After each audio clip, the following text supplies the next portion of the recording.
একটাকে বলতে পারো নন কন্ট্যাক্ট ফোর্স বা অস্পর্শ বল, আরেকটাকে বলতে পারো তুমি কন্ট্যাক্ট ফোর্স, কন্ট্যাক্ট নন কন্ট্যাক্ট। তো এই দুই টাইপে তুমি ভাগ করতে পারো। তো নন কন্ট্যাক্ট বা অস্পর্শ বলের মধ্যে কি কি পড়ে?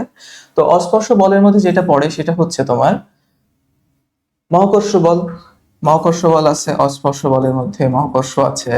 তারপরে তোমার এর মধ্যে আছে হচ্ছে তড়িৎ চৌম্বক বল, তড়িৎ চৌম্বক বল।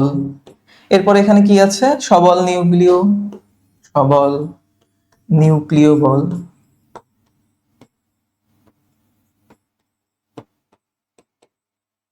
তারপরে দুর্বল নিউক্লিয় বল,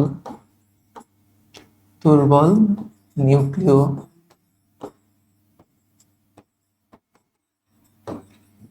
সো এইভাবে তুমি আসলে নন কন্ট্যাক্ট মানে কি, তোমার হচ্ছে বস্তুর মধ্যে কোনো কন্ট্যাক্ট থাকবে না কিন্তু তাদের মধ্যে ফোর্স কাজ করবে।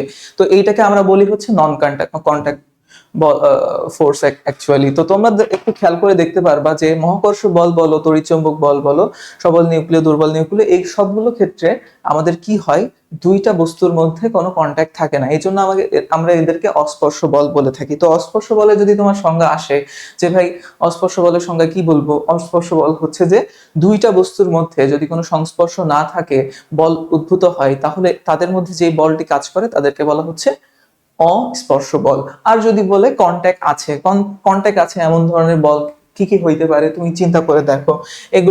এগুলোর মধ্যে আছে ঘর্ষণ বল, ঘর্ষণ বল। কারণ দুইটা তলের মধ্যে কন্ট্যাক্ট যদি না থাকে তাহলে ঘর্ষণ বল সেখানে উদ্ভূত হবে না। ঠিক ওই রকম ভাবে তুমি দেখতে পারো আরো আছে কি প্রতিক্রিয়া বল, প্রতিক্রিয়া বল।